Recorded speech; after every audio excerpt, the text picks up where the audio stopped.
How's it going, everybody? It's Pilot Flame, and we are back with another FPL video, and today we're going to be taking a look at my lineup preview, where we see how we did in Game Week 5, and what injuries or transfers that we need to be looking at going into Game Week 6. We got a couple of flags this week, and we might be forced into making a transfer, although I was kind of considering not using one earlier on in the week, but there's a certain injury that may have to basically push those transfers a bit forward, but not in the position that I necessarily want. But we'll talk about that when we get to the actual lineup and transfer screen. If you haven't done so already, make sure to hit that like button, subscribe to the channel if you are new or haven't done so already. It greatly helps out the channel, as well as turn those notification bells on so that you can get the content as soon as it is readily available. Drop us a follow over on Twitter so that you can keep up to date with any and all FPL news, from transfer news to price changes and anything in between.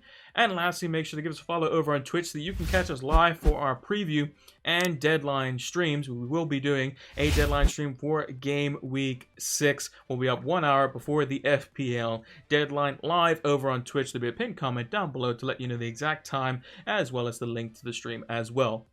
So without further ado, let's talk about our partners for the FPL season with Fantasy Football Scout.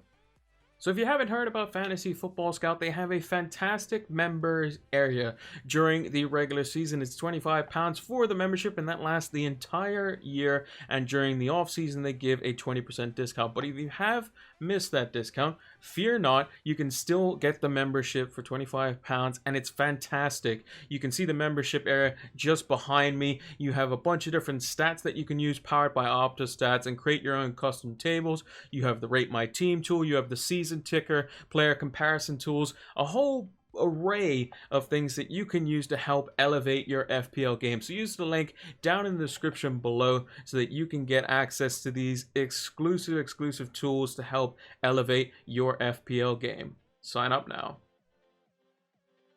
So this is how we did in Game Week 5. A fantastic score of 74 points. Didn't look too great off the start of the week with the Friday night game not really going our way. But Saturday and Sunday proved to be points galore. So we will get to those in just a second. But overall, we are now just outside the top 30k, which is a fantastic start. I think this is the highest rank I've ever been, potentially. I think I may have got to 25k briefly, but it's definitely a very, very good start. We made just the one transfer as well, and that was to bring in Mo Salah and captain him for Bruno Fernandes for Game Week 5. We couldn't have him, not have him for this game week. It just didn't make sense not to have him for the Crystal Palace at home fixture.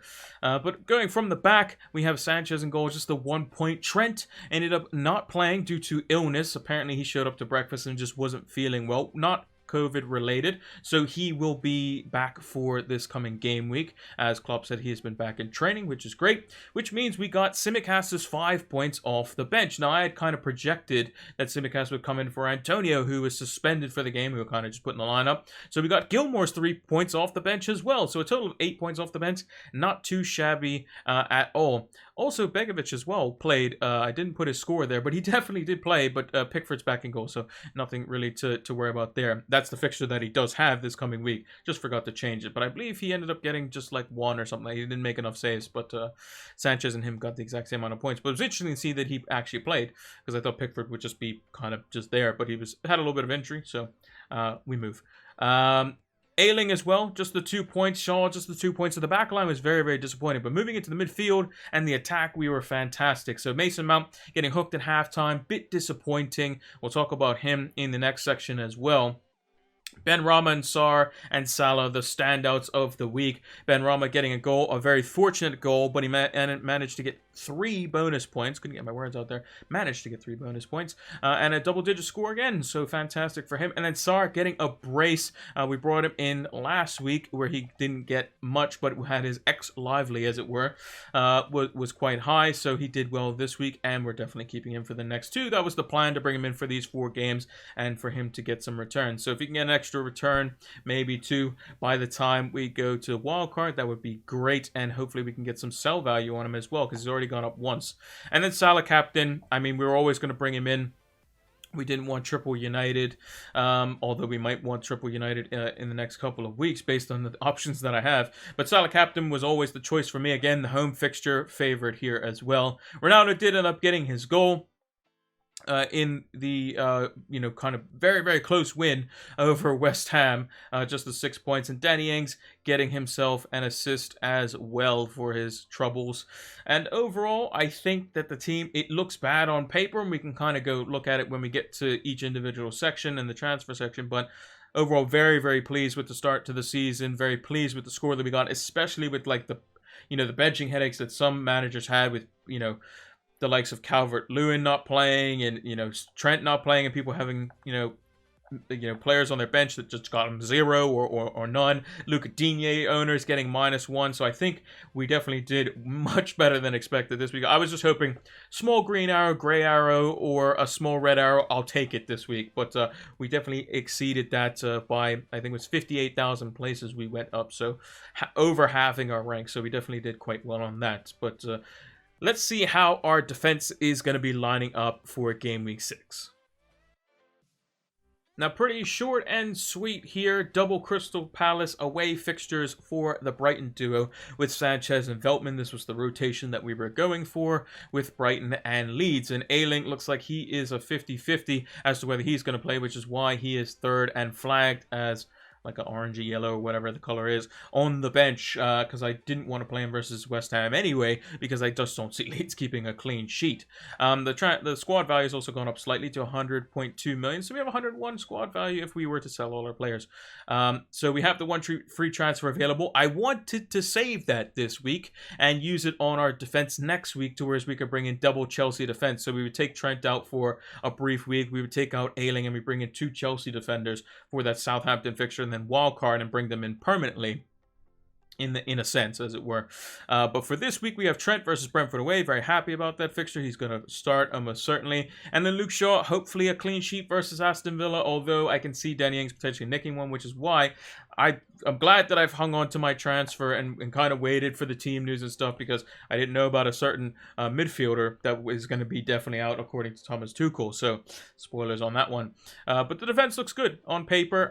If Tsimikas was going to start, or had any inclination that he was going to, I would probably play him over Veltman, to be perfectly honest. And I might just be half tempted to kind of just throw him in the team and just put Veltman first sub. And if he, if Tsimikas does play, then, it'd be great, because I think that Liverpool could keep a clean sheet versus Brentford. I think that Crystal Palace seem to have a little bit of a, Zaha always seems to just kind of score versus Brighton, at least historically, or at least they always just kind of concede a really dumb goal to Crystal Palace when Brighton play them. But I think the back line looks fine. 3 away fixtures out of 4 is not great, but at least, they're against weaker opposition, as it were, or in theory, weaker opposition. But with that being said, that's the defense. Let's take a look at the midfield. Now, with the midfield, it seems to be pretty standard, or what looked to be pretty standard on paper. We have Salah with the vice-captaincy at the moment. It can be either him or Ronaldo. I'm just favoring Ronaldo at the moment just because of his home fixture, but we'll talk a little bit more about that when it comes to the forward line. But he's got the vice-captaincy, one of our premium assets. He's going nowhere. Sarr, definitely great fixture versus Newcastle at home. One of the very few home fixtures actually in our whole team this week, apart from the United boys, which is definitely interesting. But yeah, expecting some points from him as well. And then Ben Rama, glad that we kept him, glad that we didn't go for Rafinha. He's going to be going nowhere, maybe even keeping him on the wild card just because of how good of a pick he has been. Leads away with a depleted back line, potentially depleted front line by the looks of it, with no Bamford and potentially no Rafinha, could mean easy pickings for the Hammers when they go to Ellen Road. So I'm hoping for a high-scoring game in favor of West Ham in that one. Lastly, though, Mason Mount is flagged. He is going to be out for this game. Thomas Tuchel came out in his press conference today saying that, Pulisic is out, and then he said also Mason Mount has a bit of a problem, and the Aston Villa game, he had a knock of some kind, and this game will come too soon for him. So that's a bit of a concern. We might have to get rid of him because we cannot necessarily rely on Tsimikas or Ayling to start. Ayling being flagged and Tsimikas being second fiddle to the likes of Robertson. We'd have to rely on Gilmore to come in, which is probably just a 2-pointer in the making. So a bit interesting on that one. Hasn't been the greatest transfer. We brought him in didn't play the whole first game, 1 point and subbed at halftime the second game, and then in this one not going to play either. So he might be the transfer that we have to make this week, and I'm glad that I wait and was patient. That's what I told myself this season. Be patient, wait for the press conferences, all that sort of stuff. Don't really jump on price rises and that. Just get the player that you want when it comes time to, after you've taken in all the information. And it would have paid off, because if it had been my way, I would have taken out Danny Ings this week and brought in somebody else. But it seems like also the options there have been quite few and far between now, with the likes of Bamford being out, Calvert-Lewin being out as well. So Mason Mount is flagged, so he might be the transfer that we have to make this coming game week. So with the midfield done, now let's take a look at the front three. And the front three I am extremely happy with this week. Keeping Antonio through his suspension has paid off, with the likes of Bamford only getting an assist and then going off injured, or is looked to be injured, and then as well as Jimenez not getting anything for Wolves as well. So Antonio could be doing some serious damage this week, and we've kept our value with him as well, because we would have gained 0.2 sell value on him from his original 7.5 million price tag, and he could do some serious damage over the next 2 weeks versus Leeds and Brentford. Ronaldo with the armband as well. Another stat, Ronaldo, the most amount of goals that he scored versus a single club, I think I saw the stat right, in the Premier League, was tied with 8 with Aston Villa and Everton, I think it was. So those are his next 2 fixtures. If that's a correct stat, I just saw it on Twitter somewhere, so I thought I'd bring it in. But if that's correct, it just makes sense. Just captain Ronaldo in the next 2 weeks. Keep it simple. So yeah, those 2 guys are locked in for me. Also, the home fixture kind of plays into it as well. I also think that Aston Villa have a bit of a dilemma, because they've been playing this back 3 system, but they've been using Axel Tuanzebe, who's a loanee from Manchester United. Can't play against his parent club, so are they going to throw in Courtney House in there, or are they going to switch to a back 4? I think some, both formations have, some difficulties that United might be troubled with. I think the main issues for United could be progression through the midfield, because McGinn and Ramsey and Douglas Luiz could cause serious problems if they just throw Courtney House in and play the same formation, with Ings and Watkins being great pressers of the ball. And speaking of Ings, I think he could potentially nick one in this one, him or Watkins, because although they are against my team, which is United, I just see us conceding a simple, dumb goal to concede. It's not going to be through any fault of one of the major players, potentially like Maguire or Varane or somebody like that. It's just going to be just a goal where somebody doesn't pick up their mark or something like that, or just a counter attack where we push too many men up forward. Wan-Bissaka's not in position, or Shaw's not in position or something. McTominay and Fred are going to be wherever they're going to be, and then they just get one on the break. Or so I can see something like that happening, or maybe potentially even a set piece goal. Although knock on wood, United have been very good from set pieces and haven't conceded one this season. So hopefully that's not the case. But if it is, I hope it's Ings that scores and United win the game 5-0 and Ronaldo scores all 5. That'd be fantastic, and Shaw gets 5 assists. That'd be the ideal scenario. Highly unlikely going to happen, but so that's the squad as it stands now. Let's go to the transfer page to see what tinkering options we have for this game week. Now this is our transfer page. As you can see here, Ayling is flagged 50%, as well as Mason Mount being flagged as well. So the original plan that I was going to do was getting rid of Danny Ings, even though he's done quite well. He's got 2 goals and 2 assists on the season, so 4 returns and 5 is great value from somebody who is not getting many chances, basically.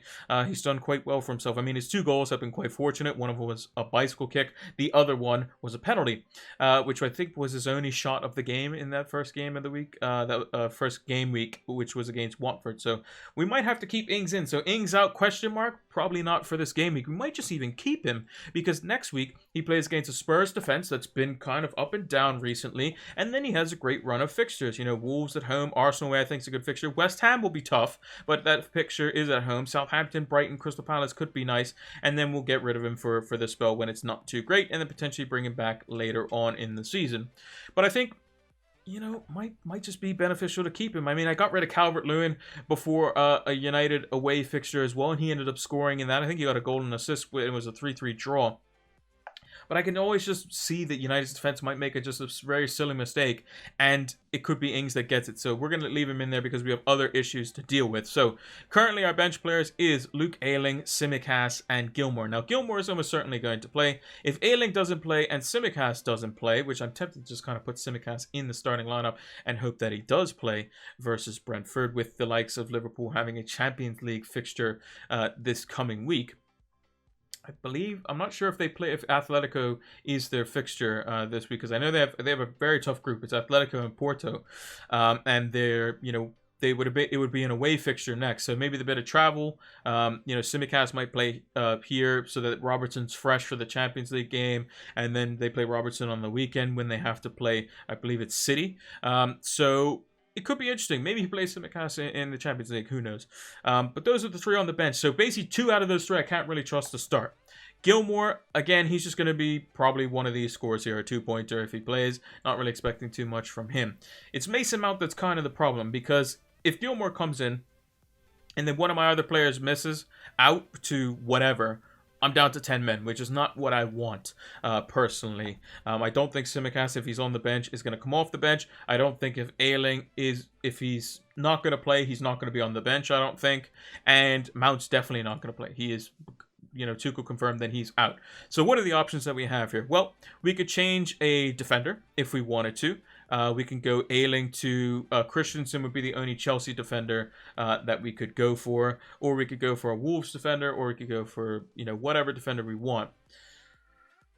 I don't think that's the route I'm going to go. I think that's a bit too kind of boring, because again, what happens if Christensen doesn't play? What happens if he goes with, you know, he goes with the back 3 of Azpilicueta, Thiago Silva, and Antonio Rudiger versus City, and then he plays Reece James at right wing back, or maybe Hudson-Odoi or something, and then plays Alonso left wing back. Then I'm out another position as well there. So I don't want to be doing that. I want to bring in someone who's guaranteed going to play significant minutes or be a key point, you know, kind of player for the team. So Mason Mount is definitely the one that has to go, in my opinion. The following week, we can definitely work something out. So that gives us 8.2 million. Now, something to keep in mind here is that I want to do one transfer for one of these defenders here, most likely, maybe even Tsimikas, to get a Chelsea defender the following week. Yes, we could do, you know, my theoretical next week was basically get rid of Ayling or Veltman and get rid of Trent and bring in 2 Chelsea defenders just because Trent has City that week. But I might just have to keep Trent. So we'll keep the options open. So what are the options here? Well, you can go for, I mentioned Wilfried Zaha. Now he's currently 6.9 million. His fixture is Brighton at home and Leicester at home. So 2 home fixtures. He could be someone that comes in and does quite well for us, which would leave 1.3 million, which means if we got rid of Ayling right now, we would have the exact amount of money to go to Alonso the following week if we wanted to do that. We could also just go safe and go Antonio Rudiger, which would make probably the most sense, as he's definitely going to play most games anyway.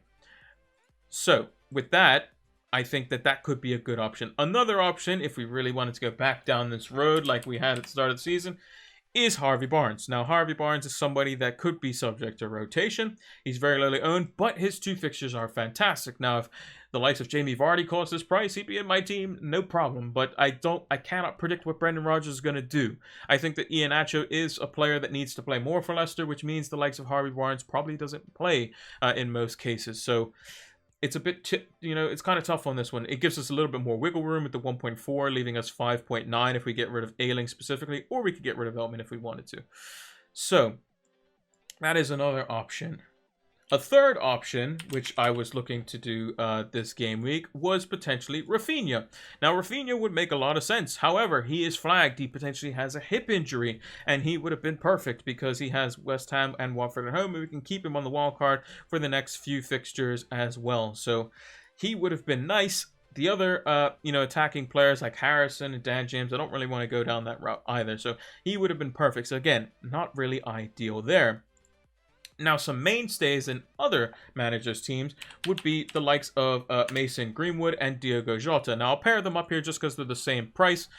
With Greenwood, you have 2, you know, in theory, good fixtures. But again, will he be rotated for this Everton game? Will he play in the Champions League midweek? We don't know. I would almost guarantee that he's going to start versus Villa, but does that mean he guarantees a start versus Everton? We don't know. I would think that he'd be fine to play that game. Maybe he gets rested in the Champions League and Sancho plays on the right and Pogba still plays on the left or something of that nature. I'm not too sure about that. We'll have to wait and see. But the only thing with that is the only Chelsea defender, if we wanted to go there, it would have to be Ayling would have to come out and bring in Christensen, unless we wanted to sacrifice the likes of Luke Shaw, who I think could potentially get something versus Everton's weak defense. And then with Jota, it's basically the same thing as well, except he is, someone who hasn't been scoring over the past few games, but also he has Man City at home in Game Week 7, which isn't a great fixture either. And then we'd have triple Liverpool versus City, which is just not something I would go for, and I can't do it anyway, even if I wanted to, because Tsimikas. So that's why I kind of said they were in the same boat. Where basically, I could do one in theory, the other one I definitely can't. But it's, again, the same price. The price point is what would have thrown me off anyway. So another player that I'm also considering is Pablo Fornal, someone who's been fantastic. It would mean triple West Ham, but it would mean triple West Ham versus a extremely good 2 set of fixtures, and we can wildcard them out in Game Week 8. And this appeals to me quite a lot because his games that he's been basically playing 90 minutes. He's been doing quite well. He's got 2 goals and an assist, going a little bit cold the last couple of games, but that's understandable. An away fixture, Southampton was a bit tricky, especially Antonio getting sent off as well. Looked to be a bit of a gritty performance. And then United, you never expect him to get something there. But he could be an interesting one there as well. And he's not going to be the one that's going to get dropped, in my opinion. It would be Bowen, if anything, for Vlasic, who would come in. But I think Fornals is a player that can do quite well. And at 6 million could be quite good. And then lastly, the cheap options would be the likes of Conor Gallagher, who, again, would I favor Zaha over him? Most likely. I think, again, how much joy are they going to get versus Leicester in central midfield? Brighton, they should do okay, but again, the more the attacking areas where I can see Zaha exploding Leicester. Central midfield, Leicester are quite strong on that front. And then the other ones would be like the likes of Damari Gray, who would be around a similar price to Gallagher and would allow us to do a one move again to the likes of a Chelsea defender or a City defender, whoever we want to go for. City play Liverpool, but if I had an inclination that City might get a clean sheet or it might be a 0-0, then I could go for them. But the Norwich fixture is very appealing. It's just the United away fixture afterwards doesn't really appeal too much, not unless Calvert-Lewin or Richarlison were playing, and most likely they might not be available for that one either. So that would be the interesting kind of talking point for that. I would also throw Decore and Townsend in that mix as well. But the one I'm kind of favoring right now, the 2 that I'm favoring would be Pablo Fornals, because he allows me to go straight from a cheap defender to a Chelsea defender next week and still have Chelsea kind of coverage, as it were. And then the other one would be Mason Greenwood, if I knew that he was going to start both games. He would be the one that I would kind of go for, because he is someone who is, returning basically every game. I don't see any reason for him to get dropped unless he picks up an injury, which, he is a very injury averse player from what I've seen, and knock on wood that he doesn't get any injuries, and he's been doing quite well. He can be flexible and play through the middle at times, in a front 2 even. He can play on the left, he can play on the right, where he's played a lot of this season, and I think he can do very, very well, especially against a side of the Aston Villa defense that has Tyrone Mings and Target, who aren't the greatest players at defending someone as tricky as Mason Greenwood. But those are the options that I'm kind of weighing up. Let me know in the comments down below as to who you think that I should replace Mason Mount with. We'll discuss it a bit more on the deadline stream. There'll be a pinned comment down below to let you know the details on that. So yeah, that's going to do it for the lineup preview this week. And that's going to do it for our Game Week 6 lineup preview. If you haven't done so already, make sure to hit that like button, subscribe to the channel if you're new or haven't done so already. It greatly helps out the channel, as well as turn those notification bells on so that you can get the videos as soon as they are readily available. Also, drop us a follow over on Twitter if you want to keep up to date with any and all FPL news, whether it be price changes or transfer news or anything in between, as well as give us a follow over on Twitch so you can see when we go live for our preview and deadline streams. We will be up live and early for the FPL deadline for Game Week 6, as we normally do for Saturday deadlines. We'll be at 1 hour before the FPL deadline. There'll be a pinned comment down below on this video to let you know the link to the stream as well as the exact time as well. And lastly, make sure to use the link in the description below so that you can get access to Fantasy Football Scouts exclusive members area. You have access to Opta driven stats tables which are customizable, the Rate My Team tool, the season ticker, and much more. Thank you all for watching, and until the next one, take care.